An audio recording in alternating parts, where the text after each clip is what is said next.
السلام علیکم ویورز، میرا نام حفیظ ادر ہے اور میں کلینکل سائیکالوجسٹ ہوں۔ آج میں جس موضوع کے اوپر بات کرنے جا رہا ہوں وہ ہے آٹزم اسپیکٹرم ڈس آرڈر۔ آٹزم اسپیکٹرم ڈس آرڈر ایک ایسی بیماری ہے جو بچوں کے اندر 3 سال میں نظر آنا شروع ہو جاتی ہے۔ عام طور پر بچوں میں اس بیماری کی وجہ سے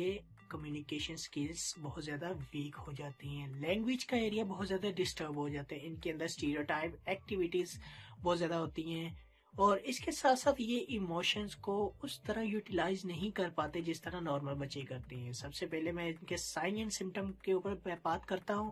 ان کے جو سائن اینڈ سمٹم میں میجر جو چیز ہے وہ ہے کمیونیکیشن۔ کمیونیکیشن میں سب سے پہلے بات کروں گا لینگویج۔ ان بچوں کی جو لینگویج کا ایریا ہوتا ہے وہ بہت ہی زیادہ ڈسٹرب ہوتا ہے، یہ اپنی ایج سے بہت زیادہ پیچھے ہوتے ہیں۔ جس ایج میں نارمل بچے اپنے لینگویج کے ایریا کو اچیو کر رہے ہوتے ہیں، لینگویج مائلسٹون کو اچیو کر رہے ہوتے ہیں، یہ اس ایج میں اس ایریا کو اچیو نہیں کر پاتے۔ جیسے کہ 2 سال کا بچہ نارملی 2 سے 3 الفاظ کو ملا کر ایک سنٹینس بنا سکتا ہے، اور یہاں تک کہ 5 سے 7 الفاظ کو ملا کر بھی ایک سنٹینس بنا سکتا ہے، لیکن اس طرح کے یہ بچے ہوتے ہیں یہ پراپرلی اس چیز کو نہیں اچیو کر پاتے، جس کی وجہ سے یہ بہت زیادہ پیچھے ہو جاتے ہیں لینگویج کے ایریا میں، اور ان کو یوٹیلائز نہیں کرنا آتا، پراپرلی آرٹیکولیشن ایرر کرنا شروع کر دیتے ہیں، الفاظ کا صحیح طرح چناؤ نہیں کر پاتے۔ اور اب دوسری بات کروں گا کہ کمیونیکیشن کے اندر ان کی آئی ٹو آئی کانٹیکٹ کی، ان بچوں کے اندر آئی ٹو آئی کانٹیکٹ نہیں ہوتا، یہ 2 سے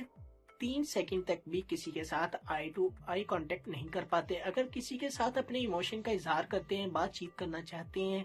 تو یا تو پھر وہ ادھر دیکھ رہے ہوتے ہیں یا ادھر دیکھ رہے ہوتے ہیں، کیونکہ وہ آئی ٹو آئی کانٹیکٹ نہیں کر پاتے۔ اور تیسرے نمبر پر یہ اپنے ایموشن کو ایکسپریس نہیں کر پاتے۔ جیسے کہ ایک بچے کو نارملی چوٹ لگتی ہے تو وہ اپنے ایکسپریشن کو شو کرتا ہے، پین والے ایکسپریشن اپنے فیس کے اوپر لے کر آتا ہے، لیکن جب ان کو چوٹ لگتی ہے تو یہ جس موڈ کے اندر ہوتے ہیں وہی ایکٹیویٹیز کو کر رہے ہوتے ہیں، کیونکہ اگر ان کو فار ایگزامپل کسی بات پر کوئی پنش کر رہا ہے تو یا تو یہ ہنس رہے ہیں تو یہ ہنسنا شروع کر دیتے ہیں، اگر رو رہے ہیں تو رونا شروع کر دیتے ہیں، کہ ان کو معلوم ہی نہیں ہے کہ انہوں نے اپنی ایموشنز کو کس طرح بلڈ کرنا ہے۔ تو پھر میں بات کروں گا ان کے پیئر ریلیشن کی۔ ان کے پیئر ریلیشن بہت زیادہ پور ہوتے ہیں، کوئی بھی اور کسی بھی قسم کے فرینڈ جو ہیں نہیں بنانا چاہتے، یہ اکیلے رہنا پسند کرتے ہیں، ان کے اندر بہت زیادہ اگریشن ہوتا ہے، یہ اپنی بات ہی منواتے ہیں اور اپنی ہی بات منوانا چاہتے ہیں۔ اگر یہ اپنا کسی کو میسج کنوے کرنا چاہتے ہیں تو انہوں نے اپنا میسج کنوے کرنا ہوتا ہے ٹوٹے پھوٹے الفاظ کے اندر، کیونکہ ان کا جو لینگویج کا ایریا بہت زیادہ ڈسٹرب ہوتا ہے، یہ کسی بھی طرح سے اپنے الفاظ کو یا اپنے میسج کو کنوے نہیں کر پاتے۔ اس کے ساتھ ساتھ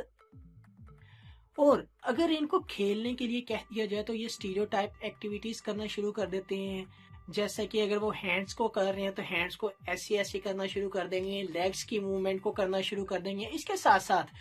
جیسا کہ اگر نارمل بچہ جو ہے کہیں پر کھیل رہا ہے اور ان کو اچھا لگے، فار ایگزامپل بچہ جمپ کر رہا ہے جمپنگ پیڈ کے اوپر، تو تھوڑی دیر بعد وہ 2 منٹ اس نے کیا، 3 منٹ کیا اس نے،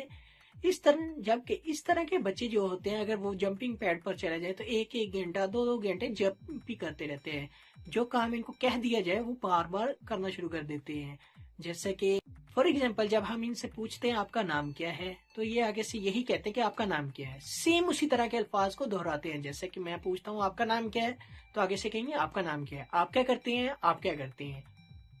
آپ کہاں سے آئے ہیں، آپ کہاں سے آئے ہیں، یہ اس طرح کے الفاظ کو یوز کرتے ہیں۔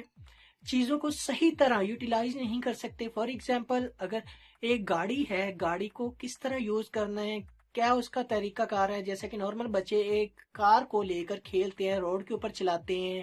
اس کو گیٹ کے حساب سے روڈ کے حساب سے ٹرن کرتے ہیں، موو کرتے ہیں، اس کے اسٹیئرنگ کو پکڑ کر موو کرتے ہیں جیسے وہ کرنا چاہ رہے ہوتے ہیں، لیکن اس طرح کے بچے اسی کار کو پکڑتے ہیں، الٹا کرتے ہیں، الٹا کر کے اس کے ٹائروں کو گھمانا شروع کر دیتے ہیں، بے ترتیب بے ڈنگا طور پر یہ چیزوں کا یوٹیلائز کرتے ہیں، اس کو استعمال کرتے ہیں، اور بعض ٹائم ان بچوں کے اندر اگریشن کے سائن اینڈ سمٹم بھی بہت زیادہ دیکھے جاتے ہیں۔ اگر ان کو تھوڑی سی بات بھی کہہ دی جائے تو ان کو بہت زیادہ برا لگتا ہے. ان جیسے بچوں کا اٹینشن اسپین بہت ہی کم ہوتا ہے. اب میں بات کروں گا اس کے طریقہ علاج کی. اس کے طریقہ علاج میں سب سے پہلے بات یہ ہوتی ہے کہ اس کے اٹینشن اسپین کے اوپر ورک کیا جاتا ہے. اٹینشن اسپین کے اوپر ورک کرنے کے لیے بہت زیادہ اٹینشن اسپین کے اوپر کام کرنے کے لیے سب سے پہلے تو فیملی کاؤنسلنگ کی جاتی ہے. فیملی کاؤنسلنگ کے ساتھ ساتھ بچے کے اوپر بہت زیادہ ورک کرنا پڑتا ہے. اس کے بعد اس کے ایموشنز کے اوپر ورک کرنا پڑتا ہے اور پھر اس کے لینگویج کے ایریے کے اوپر کام کرنا پڑتا ہے جس میں اسپیچ تھراپسٹ کی ضرورت پڑتی ہے. اور بعض ٹائم تو میڈیسن بھی دینا پڑتی ہے کہ اگر بچہ اگریسو ہو جائے تو اس کو میڈیسن بھی دی جاتی ہیں. ویورز اگر آپ لوگوں کو میری یہ ویڈیو اچھی لگی ہو تو کائنڈلی لائک کیجیے گا، شیئر کیجیے گا اور اس چینل کو ضرور سبسکرائب کیجیے گا. اوکے، اللہ حافظ، اللہ نگہبان.